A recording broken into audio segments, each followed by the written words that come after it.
Secretariat. And a very kind friend of mine found this by spending a lot of time trying to track it down and sent it to me. And the moment I saw it, I went public and said, look, this is an outrage that they've kept the sheer scope of this treaty quiet. Let me tell you some of the things that are in the treaty. Not only is the word government, as you kindly said in that wonderful introduction, explicitly mentioned in the treaty. That's the first time I've ever seen any transnational treaty referring to a new body to be set up under that treaty as a government. I've never seen the word used in that way before. But it's the powers that are going to be given to this entirely unelected, communistic government that are so frightening. It's going to be given the power to intervene directly in the financial, economic, tax, and environmental affairs of all the nations who are stupid enough to sign it. It's going to give the power to this government to go over the head of elected governments and tell those governments what they are to do. We're used to this in the EU. The commissars of the EU do this. We have no power to stop them. But you're now going to get this on a world scale and with far greater powers, because one of the things that's buried in the 200 diffuse pages of complicated UN verbiage in this treaty, and I'm used to reading these things, so I know how to cut through the verbiage and find the bits they really mean. And one of those bits is they want this new world government to take control over all once free markets in the world. All the financial markets, all the trading markets, everything will now come under the control of this world government. The sheer scope, the sheer ambition of this new world government is enormous right from the start. That's even before it starts accreting powers to itself in the way that these entities inevitably always do. It starts out by being more powerful than most governments already are in their own territory, and in the most sensitive areas, in particular the economic areas. And so you're saying that if this treaty is signed, it will take precedence over our constitution, and no one will be able to resile from them, that treaty, unless you get the agreement of all the other signatories to it. That's right, because at the moment there is no provision within this 200-page draft for any country that has signed up to this world government to get out from under its clutches. There is, if you go into the the UN Framework Convention on Climate Change itself, the umbrella organization which is actually doing this, wants to turn itself into a world government.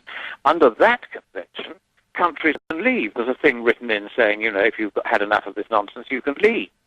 But there's no such provision in this treaty draft as it stands at the moment. Now, of course, we have to be careful and say it is only a draft, but it has been through several negotiating rounds. And as far as I know, not one democratic country has said, hang on a moment, over my dead body am I going to give up. And indeed here we've got Kevin Rudd. We've got Kevin Rudd trying to be Prime Minister of the world, hasn't even acknowledged that such a treaty existed. If I hadn't read what you had said, I would not have known. That, I think, is the most terrifying aspect of the whole thing. If I had not spoken out, nobody anywhere in the world would have known that they were playing this really wicked game, and where your democracy is going to be given away in a really substantial sense. I mean, we're not talking about minor powers just over, how many newts you can have and this kind of thing. It's really big. It's going to be how you run your economy, what fuel you can burn in your cars, how many cars you can have.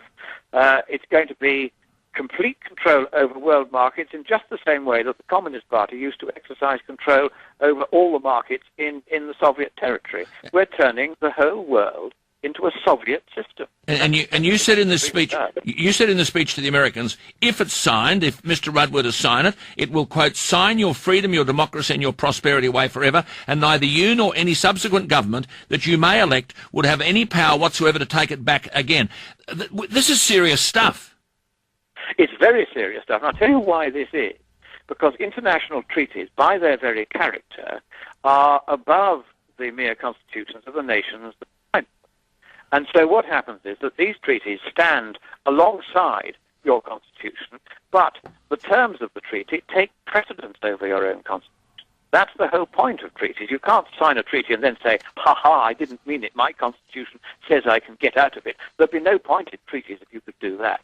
And so if you sign a treaty, and if there is no provision within that treaty for your withdrawal from its provisions other than by negotiation, then you have to negotiate with all the other states parties to that treaty in order to get out of it. Just stand for a minute, Lord Monckton. Lord Monckton, I'll just interrupt you for a minute. It is 7:30, but I'm going to stay with Lord Monckton. I'm speaking to Christopher Monckton, who is a 56-year-old British politician, a business consultant, a policy advisor, a writer, a columnist, now a peer. Lord Monckton, a former advisor to Margaret Thatcher, and a speech that he's made in America, St. Paul, Minnesota, has drawn attention to details of this so-called climate change meeting in Copenhagen. You said, Lord Monckton, to the Americans, I think it's here in your great nation, which I so love and I so admire, it's here that perhaps at this 11th hour, at the 59th minute and 59th second, you will rise up and you'll stop your president from signing that dreadful treaty, that purposeless treaty. Quote, there's no problem with the climate, and even if there were, economically speaking, there's nothing we can do about it. How can people rise up if they don't know? Well, in America, 1 million people have made hits on the website extract you've just read was made.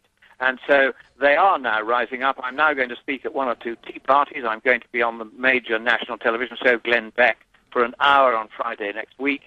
So the message in America is now out. I got it also right across Canada when I was up there on the front page of the National Post, so they know about it. Now you know about it, and you need to spread the word. And what we're going to do is put together an instrument of repudiation, which all democratic nations can sign, and the people of their nations can sign, saying this treaty will not speak for us, we will not regard it as binding us, and when we take office once again in government, we will repeal this treaty and we will not regard it as binding on us. That's the most we can do. Get on to your representatives and tell them you don't want this treaty. This treaty shall not pass. I'm going to have to go because I'm now due to do another broadcast up in Canada. Good on you. Good to talk to you. I hope we can talk again. God bless you. Thank you very much. You too. That's Lord Christopher Monckton. Now, that's consistent with what I talked about. It's extraordinary, isn't it? And I'll get some details for you as to where we can access the speech that he made in St. Paul, Minnesota. And remember, I mentioned last week at the meeting of global editors at Copenhagen a fortnight ago, where there were scientists of all sorts of distinction, including people like Professor Kenneth Rogoff, the Professor of Public Policy and Economics at Harvard, the Nobel Laureate and Columbia University Economics Professor Joseph Stiglitz, the former Mexican president who's now Professor of International Economics at Yale University. All these people telling a conference in Copenhagen 2 weeks ago, that was a conference of editors, newspapers, that an emissions trading scheme, even if the world were warming, was the wrong scheme. That once you've got emissions trading, permits will become an asset class, and they can go from anywhere between $300, $200, $2,000, which produces the very environment we've just been through. Now, no one from government has told us in this country that it'll be a tax. I mean, coal mines will close, jobs will be lost, but then, as I said last week, 31,478 American scientists have signed a petition, 9,029 of them with PhDs, urging the United States government to reject the global warming agreement. Now, there is Lord Monckton saying that there's this treaty. I knew nothing about that till I read his speech in Minnesota, and he's arguing, he basically said, here is the thing that we'll sign, if you sign this treaty, and he said they'll all sign it, you'll sign your freedom, your democracy, and your prosperity away forever. He said in the speech, neither you nor any subsequent government you may elect would have any power whatsoever to take it back again. That's how serious it is. And he said, I've seen the stuff about government, climate, debt, and enforcement. They're going to do this to you whether you like it or whether you don't.